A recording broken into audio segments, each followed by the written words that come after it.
All right, welcome everyone. This is Artist Night Out, Funny Friends of Faith Comedy Night. We are here at Roanoke Mall. Come on down. Anybody out there in the hallways, we welcome you in. It is a free comedy night. Tonight I will be your hostess for the night. Miss Thomasine Pickens is not available right now, but she is watching. So you guys make sure you like, follow, share, and let her know how funny we are. So my job is not to be funny tonight. My job is to list off everyone that is coming up here and giving their story and entertaining you for the night. So, but first, before we do anything at Artist Night Out, we always go to the Lord in prayer. So Father, in the name of Jesus, we thank you, Lord, for this day. We thank you for all the things that you've done for us in this evening. We thank you, Lord, that you are still for us and not against us, and that you love us and you care for us and you provide for us in every single way. In Jesus' mighty name, amen. Amen. All right. If we can get the music to come down, thank you. Not that I don't love music, but it's kind of hard to talk over it. We have a special evening planned for you tonight. We have a couple of comedians that have come all the way to downstairs to Artist Night Out. Now, I don't know where they're coming from, but they're coming here. And they are here to bless you with their comedy routine. We have a young man named Richard Zowie in the house, and he's here to give you a special treat. And then we have Daniel and Rod and Clifton. So I don't know in which order they're going to be coming up in here, but first we're going to go ahead and call up Mr. Zowie up to the stage and take it from there. Woo! Everybody claps. Woo! Hello, Richard Zowie. She pronounced my last name correctly. I like you already. I live in Fredericksburg. I'm actually an oil brat, so I've lived pretty much everywhere. Louisiana, Kansas, Texas, Florida, California, Michigan for 9 years, and then back here in Texas. So I didn't get a chance to come in June like I was hoping because one of my children decided to schedule their birthday in the middle of the month, so that kind of, ruined everything. And what I was going to talk about was being a father, so I'm here now, so that's what I'll be talking about. I have 3 children, all grown, all adults. 3 sons, 2 daughters-in-law, no grandkids yet. So 53, so time is ticking for me. I think of my children and all the crazy adventures I've had as a parent. My oldest son is named Jonathan. I like to call him Clue Master because he is excellent at playing Clue. And I don't mean good, I mean take no notes. After 4 rounds, yawns. Has anyone got it yet? Does anyone want this game to end? I'll make an accusation, and he'll say things like, Colonel White with the candlestick in the garage, and he'll get it right. One time we even tested him. He was playing the game, and he started saying, wait, something's wrong. I've eliminated every murder weapon. And it turns out we tricked him by putting in a person who committed the murder and 2 locations in the card, no murder weapon. And that's how good he was. He figured that out. So usually by the 5th round, I'm lucky if I can have 1 knocked out. And of course, Jonathan has something else that sets him apart. He loves offal. O-F-F-A-L, organ meat. I personally think offal is awful myself. When I was a kid, my parents would make liver, they'd cook it. I would cry and risk getting spanked not to eat it. Not a good idea to say you don't want to eat liver when your parents were from the Great Depression. My dad would tell me, son, when I was your age, I had to eat clam chowder and I hated every moment of it. I was like, well, that was like the 40s and this is the 70s. Things have kind of changed, so. But Jonathan likes liver so much that one time in Michigan, I got a call at 4 in the morning from my father-in-law, middle of winter. He had a car deer accident. Those happen a lot in Michigan. In Michigan, if it's below freezing and you hit a deer with your vehicle, the police, after putting the deer down, I don't mean insulting the deer, you stupid buck, anything like that, I mean shooting it, they'll let you keep it, you can eat it. So He called us at 4 in the morning saying, I have a deer here, need to skin it, you guys want to help me? It was 4 in the morning, it was about 5 degrees Fahrenheit outside. I woke my sons up and said, Papa hit a deer, do you guys want to help him? Oh my gosh, it was like Christmas morning. They're all throwing their clothes on, we drove over there, come on Dad, drive faster. It's like, yeah, the roads are icy, I'm going, no. So we get there, and Papa was an Eagle Scout, so he knew how to skin a deer. And as I saw what was inside the deer falling to the ground, I said to him, what are you going to do with all the remains? And all of a sudden, I see all these cats running from under the house. They were feral cats, about 30 of them. And they decided to do nature's cleanup. And then Jonathan says to me, Dad, I have dibs on the heart and the liver. And I was like, kid, you can have them. But see, Jonathan is really funny because as a kid, he didn't really, sometimes kids will make discoveries and not realize that's been around for a long time. It's like, the guys who are the big party animals who think they're really doing the wildest thing imaginable, and meanwhile, Solomon's looking down from heaven saying, amateurs. And Jonathan says to me, well, Dad, if you cook liver correctly with bacon and onions and all these seasonings, it tastes good. I said, kid, it's an organ that filters blood. It's disgusting. No thank you. And we were watching an episode once of the Iron Chef, the Japanese version. The theme ingredient was liver, and the chef was boiling the liver in milk. And they asked him why he was doing it. And of course, I had to rely on subtitles because I speak no Japanese whatsoever. And he says, we boil it in milk to get rid of the flavor and the smell. And it's like, if the flavor and smell are that bad, are you that starving? Do you still have to eat it? But they do that. And these days, people say, Richard, you like to cook. What is your idea of the best way to cook liver? I said, well, the best way to take it is leave it on the shelf in the grocery store. If you take it home, you take out the package, you see some starving, needy, stray cat or wild animal out there, you toss the liver to them and let them eat it and let them enjoy themselves and be filled. But no, I will go vegetarian before I have liver first. So Jonathan is, he's a truck driver now, he's 34, and he probably still plays Clue whenever he's one of those traffic jams while driving. And then there's his younger brother, Charles. I think there is a law that God has. When you're a straight-laced person, such as I am, I was in my 30s before I danced for the first time in my life. It's like a law. You'll have one son who is the complete opposite, who likes to have fun, for lack of a better term, a hellraiser. And so Charles is like that, but here's how he got his start. When he was born at the county hospital at the Monterey Peninsula in Monterey, California, he had this look on his face when he was born. The look on his face was, I was perfectly nice and comfortable and warm in here. Who's responsible for taking me out? It's like, well, kid, you were due July 9th, it's July 10th, so you gotta come out sometime and be born. So that was his start. And Charles, like most kids, did not have a filter when he was younger, and it tended to humble me at times. Charles was talking about his Sunday school class and his funny Sunday school teacher. I said, Charles, is your Sunday school teacher as funny as I am?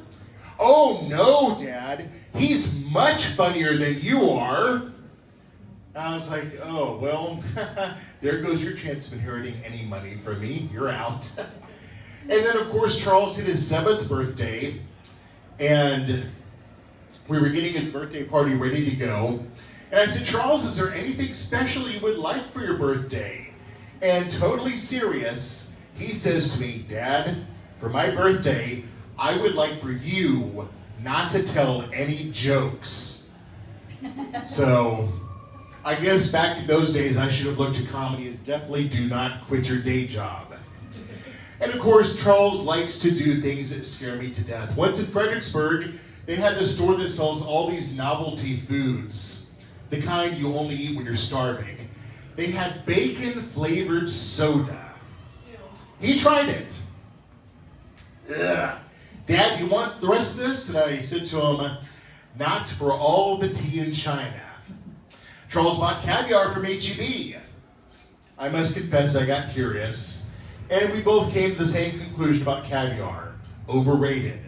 They're unborn fish, let them be born so the fish does not go extinct. And then, of course, one time we went to the Chinatown in Houston. I studied Mandarin Chinese for 9 months. I can still speak enough of it to make non-Chinese people think I'm fluent. One time I was at a restaurant and I wanted to show off to the lady I was dating, so I said to the waitress asking for chopsticks, waitress goes like this, I'm Filipino. I was like, oh, okay, chopsticks, please. So we go to a grocery store in Chinatown in Houston, and I forgot that that's really a different world. You know how us Texans are. We're saying hi to everybody all the time. Even people we don't know, people we can't stand, we say howdy to everybody. I see a Chinese lady on one row, and in Chinese, hello is ni hao, which literally means you good. So I see this Chinese lady, I nod to her and go, ni hao, and she looks at me like, and I realized what she was thinking. Okay, who are you? Why are you talking to me? And so forth. So Charles was exploring the grocery store, and they had all these things for sale for food. They had insects I've never even seen, and no thank you. And then they had these, I think in Mandarin it's called jia dian, something like that. Basically, they take a duck egg with the embryo still in it, and they ferment it. And it's been described, on one time on the show with The Blacklist, the guy told someone about eating duck eggs. He goes, when you eat it, you'll think you died and went to hell. And all I can think is, I've been a Christian since 1981. I can't wait to go to heaven. Why would I want to eat something that makes me feel like I'm in eternal punishment? Does not make any sense. But Charles, of course, Dad, you want to try one? I said to him, let me think for a moment. No. He wasn't brave enough to try one. I think he was mostly teasing me and everything. But, you know, that's the way he is. He likes to keep me on my toes. And sometimes he likes to reverse things with me. When I was a teenager, my father would subtly hint for me to help my mother out. If the dishes needed to be done, my dad would say, oh, Richie says he'll do the dishes for you. Richie says he'll go out and mow the lawn. I realized that was his hint. Get off your tushy and help your mother out. And so I did this with the boys too. And, you know, I would pretend to be Charles. Mom, I'll help you do the dishes. Mom, I'll go outside and do this. And one day, we were driving in this town called Birch Run, Michigan. And we drove past, I think it was like a Baskin Robbins. And all of a sudden, I hear someone talking in a really strange Southern accent. The boys have been so good today, I'm going to buy them ice cream.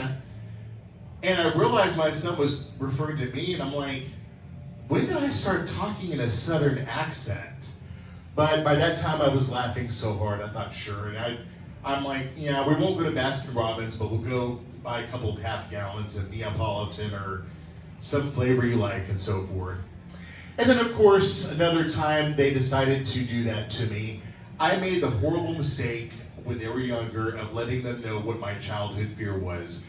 When I was 6 or 7, I was deathly afraid of water towers. Y'all know what those are, of course, right? It's a long story, but basically I see one, and to this day, if there's a swimming pool and a water tower is visible anywhere, I will not open my eyes underwater because it still gives me the creeps. Some psychiatrists will get filthy rich trying to help me analyze that someday. So anyway, we're driving in town, and they have this mushroom-shaped water tower, which I've always found creepy for some reason, even more so. And all of a sudden I hear, Mr. Zowie, come inside and take a swim. And the other son chimes in, you know you want to. And I'm like, no, I'm good, thank you. And all of a sudden, walk up and climb up the water tower. You can't resist. I thought, oh my gosh, I need to be careful what I tell my sons. So, but that's Charles for you. And then, of course, my youngest child, April 1st, 1999, I decided to play a joke on my parents. We had 2 sons at the time, and our thought was to wait a few years before having a 3rd child. We were shooting for a daughter. And so I called my parents, and at the time I was married, I said, Jennifer's pregnant, she's going to be due sometime this spring. And then 2 hours later I called them up, oh, hi Mom, April Fools, haha. So that went over pretty good.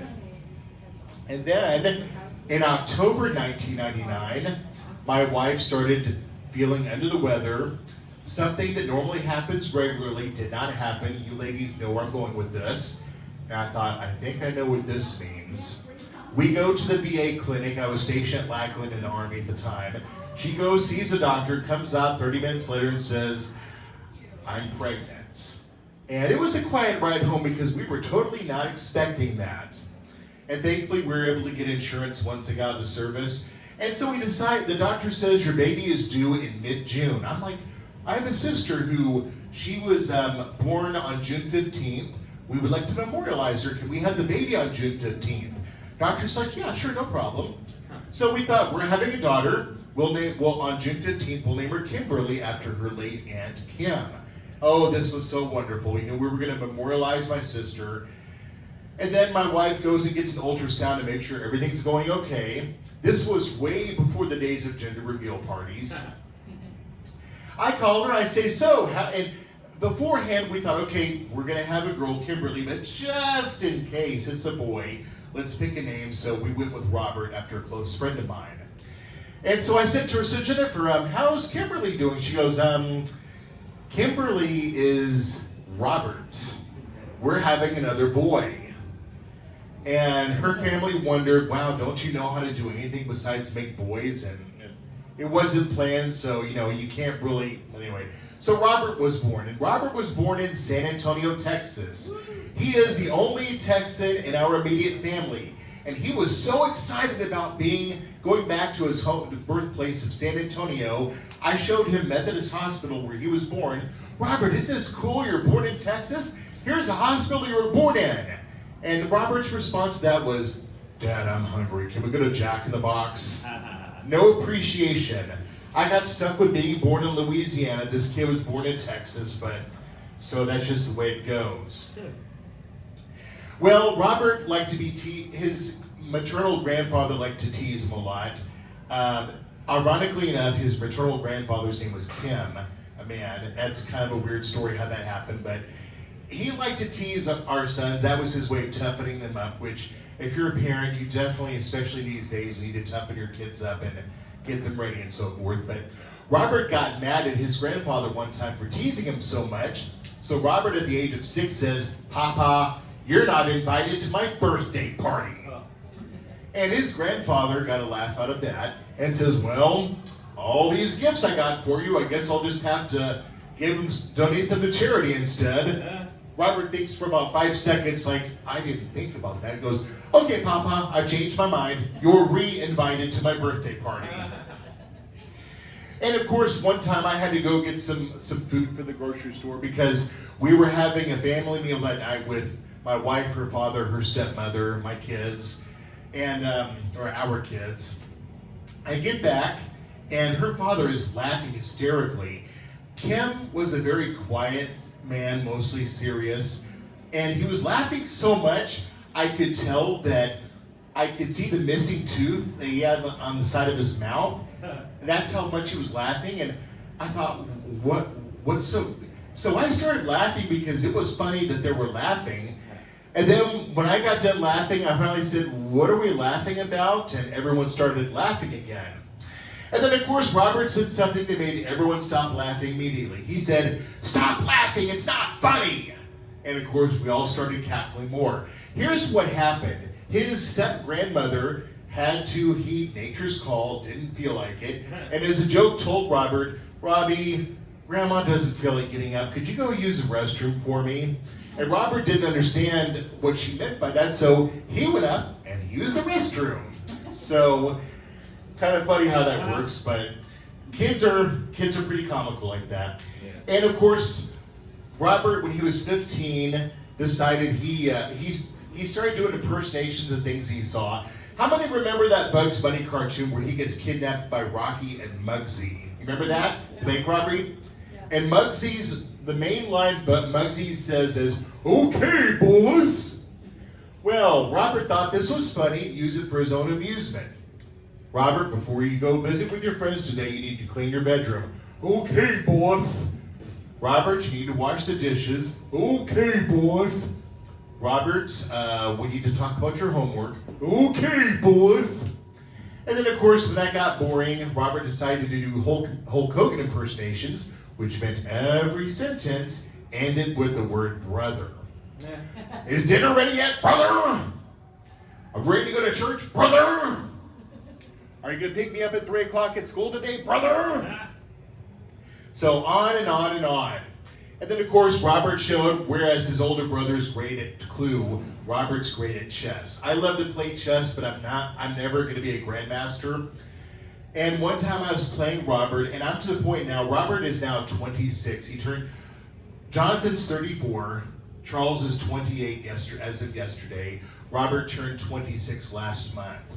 I feel so old. My youngest child is 28, or 26. Of course, I'm 53 now, and so we were playing chess one time, and when I play chess with him, I try to glance around the board like a quarterback who looks off the defense, because I don't want him to know what I'm focusing on.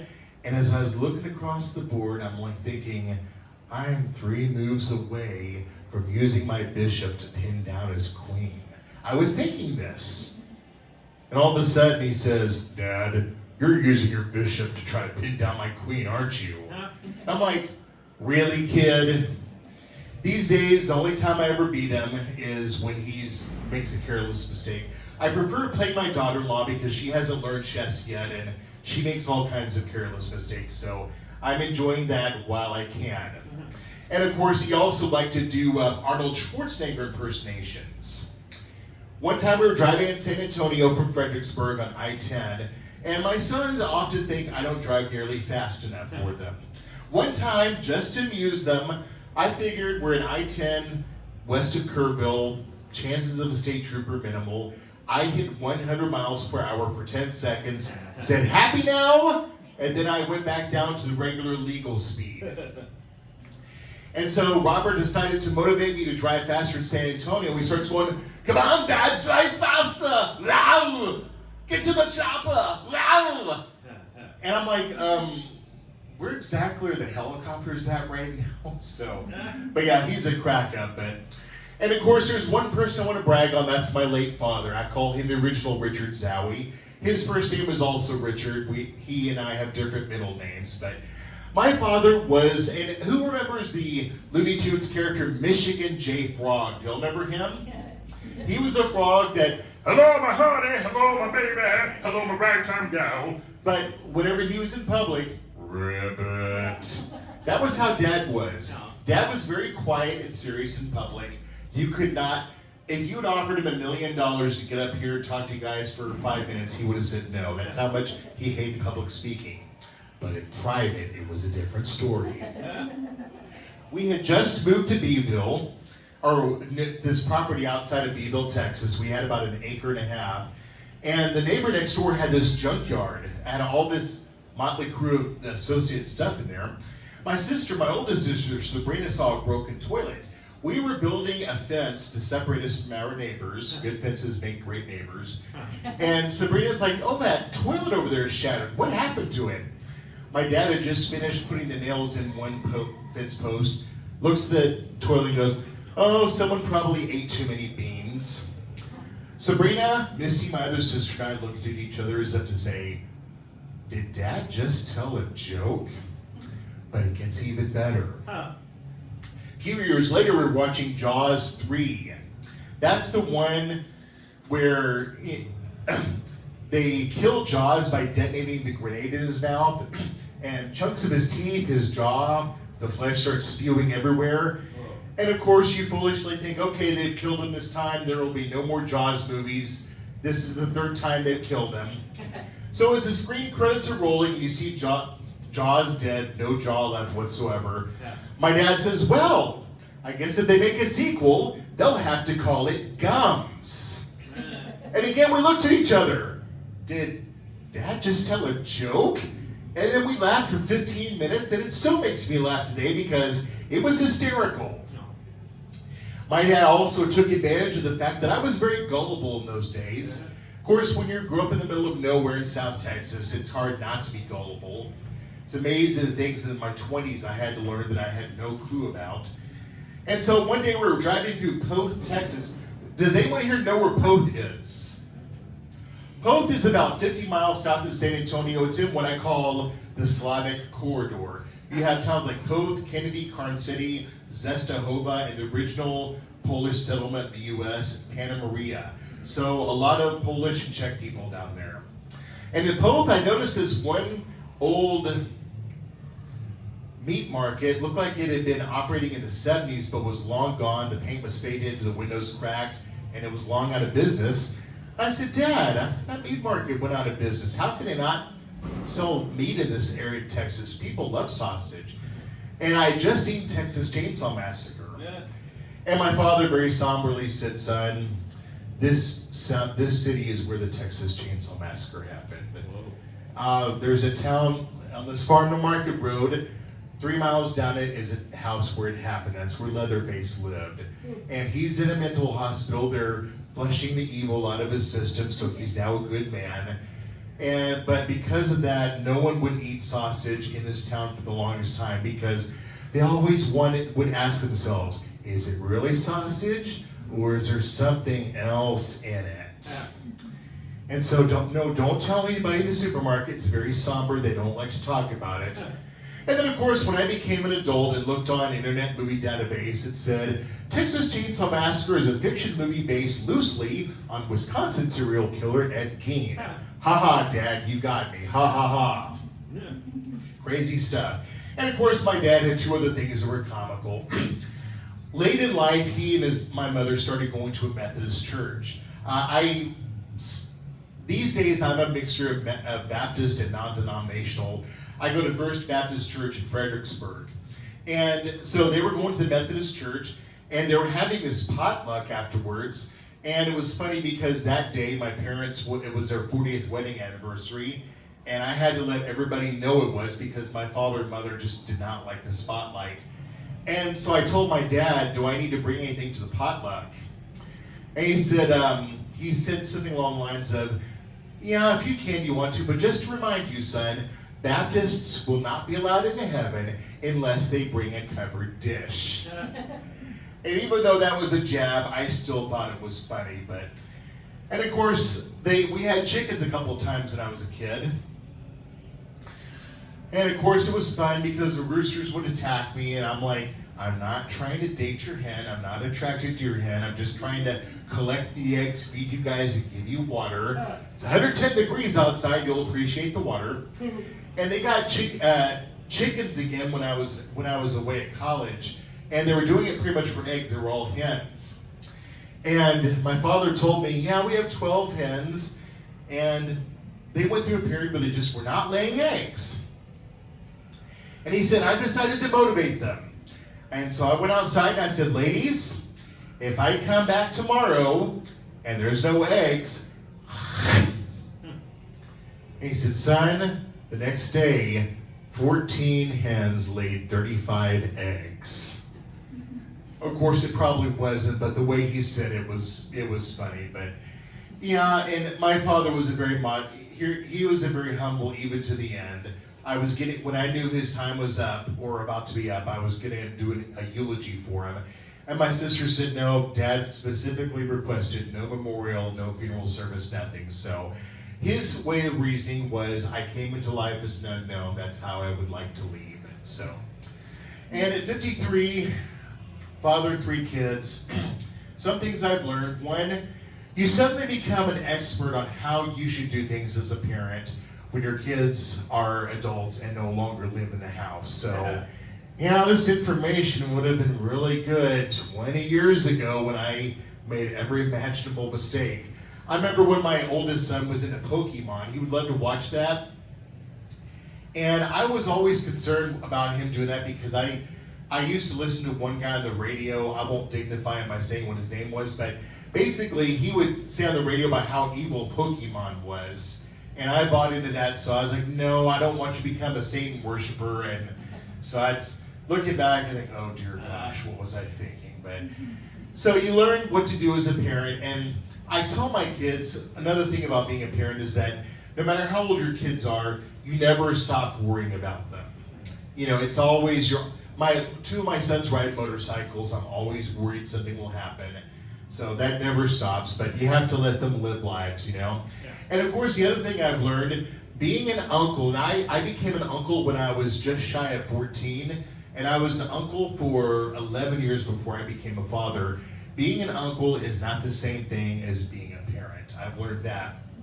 Of course, my oldest nephew doesn't like me very much because my idea of entertaining my nephews and nieces when I was visiting them was have them watch Willy Wonka and the Chocolate Factory. Y'all remember that one, the one with Gene Wilder, right? Oh, yeah. The scene with the boat ride with all those images gave my nephew Josh nightmares. And to this day, he hates that movie. And he even said to me, Uncle Richard, if you give me a DVD copy of that movie, I will disown you. Yeah.